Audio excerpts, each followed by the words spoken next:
Hey, what's up everybody? We've got Sadie here. She's a training dog that's staying with us. The focus of today's session is distraction and socialization, more so focused on the distraction, right? So distraction is, I want to proof these behaviors, obedience behaviors, amidst distraction. Socialization is giving her a positive experience in close proximity to whatever we're socializing. All right, so we've got an event here where we live. This is once a month they do this. Pretty heavy, a lot of people, a lot of dogs, a lot of loud noises, all that kind of stuff. So good distraction, but potentially good socialization as well. But my primary focus is holding her to the expectations, which is more distraction-based work over the socialization, but we're mixing both, all right? So we'll go ahead and step off. Sadie, heel. Good. All right, so immediately I'm off at a distance here. I look at body language, tail positioning is down. It kind of perks up a little bit, right? In a more neutral position, ears are back, right? She is panting, it's a little bit hot, but nothing too crazy. She's taking food, good. She's a very food motivated dog, so that's important to pay attention to, especially when you come into an environment like this, right? Sometimes dogs might stop taking food when they're super stressed.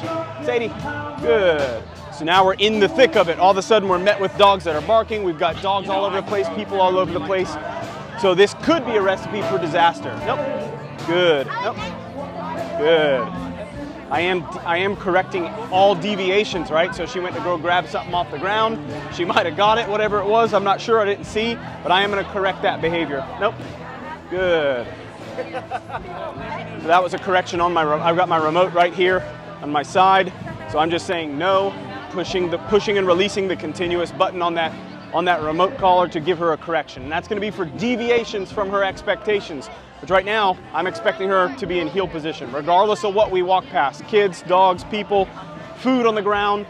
I'm teaching her that no matter what, you hold position with me, okay? Good. Offering her food, she's taking food, so that's good.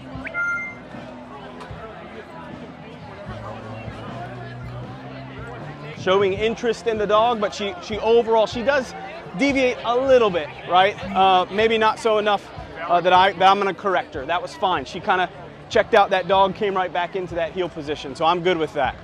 Again, I'm fine with her checking out the environment. She doesn't have to be locked into like a focused heel or anything like that. I just want her overall focused on me. Good, we want that auto sit anytime we come to a stop, especially in an environment like this. Sadie's a friendly dog. Let's say I had a dog that's not so friendly, right? I want this to be default behavior as people approach me to come and talk to me.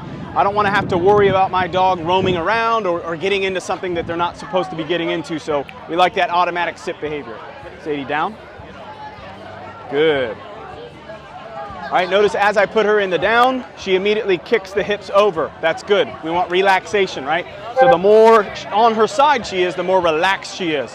If you see, I think at the beginning of the video, she looked a little more rigid, right? So like on the back legs, that's more of a rigid posture, right? So that's a dog that's not relaxed. That's a dog that's more anxious than anything. This is all good information to know, because if somebody were, let's say somebody did approach us, say, hey, can I pet your dog? I would probably allow the interaction based on her current state. Even though she's a little bit insecure, nope. Good, she gets up, I know, I push the bump, the continuous button, push and release continuous on my remote, she goes back down, right? Even though she's a little bit nervous, a little bit insecure, a little bit anxious, right? She's overall relaxed and overall adherent, right? So that could be something that we would allow, all right? Good. She's giving me good focus, I'm rewarding. Again, she's still taking food. If at any point she stopped taking food, that could be, based on the beginning of this session, an indicator of stress. That maybe I'm gonna back out of this session, because as you can see with everything that's going on around us, this can quickly become a very overwhelming environment, all right? We're gonna push on, see what else we get into. Sadie, heel.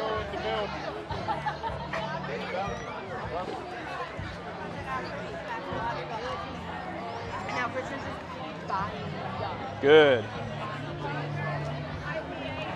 I do want to give her slack in this leash, right? So that's something we always want to make sure we're doing. We're not going to be putting tension on this leash. I'm giving her slack, but there is enough that I can control her. So if she were to lunge at something or whatever, right? And again, she's friendly, right?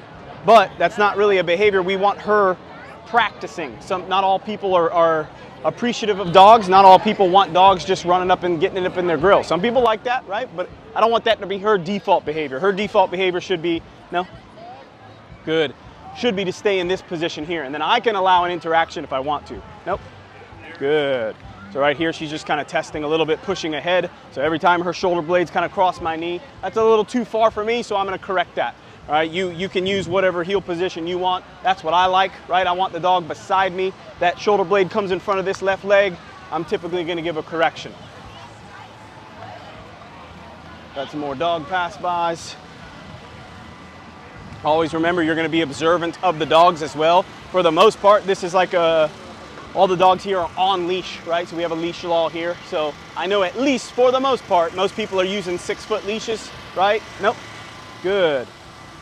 So I kind of know my thresholds, what distance, if I got a dog lunging, barking at us aggressively or whatever, I kind of know what distance I need to be in reference to them. But I'm also going to be, good. Does a good pass by right there, right? She kind of pays them no mind. Cool, good, that's what I want. I'm going to reward that.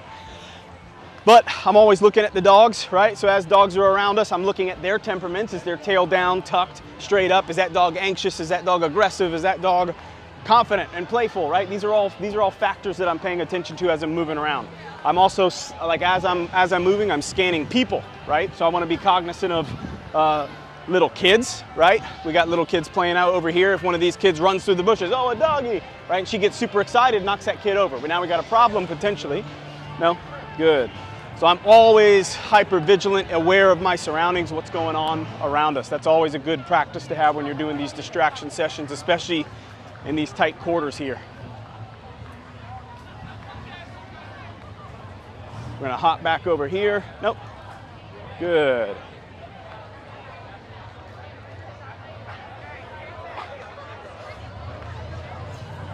We got some of our crew hanging out over here. So another thing I can do is check on my engagement here.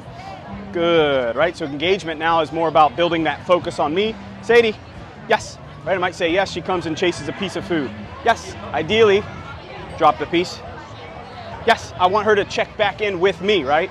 Yes, so despite what's going on around us, I'm more interesting, yes, than what's going on around us. So like if my dog's not doing this, they're not engaged, they're more focused on the distractors, we probably need to move out of this distracting environment, yes, to get better engagement. You should be doing this in your low arousal environments like your home and everything like that, right? Overall, what this is fostering is eye contact and focus right here, right? Yes.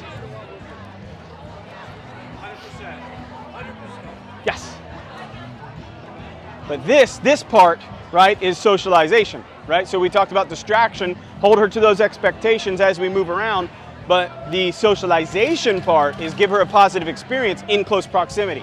So now her and I having a good time, she's chasing food. You don't really need obedience for that, right? I could bring a fresh puppy out here and do some engagement and then leave. That's good socialization. It's not about the interaction necessarily, it's about giving my dog a good time while all of this stuff is going on around us, right? So that's the difference between socialization and distraction. Now you could do distraction work, right, and not have any engagement, just do distraction, and that dog potentially has a positive experience. So you're still mixing the two, right? So, but that is our focus with Sadie at this point in her training, working on the distraction and the socialization. She's doing awesome. This is definitely something we recommend you guys do with your dogs. We try to do it once every 2 weeks with our personal dogs, just kind of maintain the level of confidence. You could do more if you want to improve their confidence. Just make sure you're having good sessions. Hold them to expectations and have a good time. See y'all next time.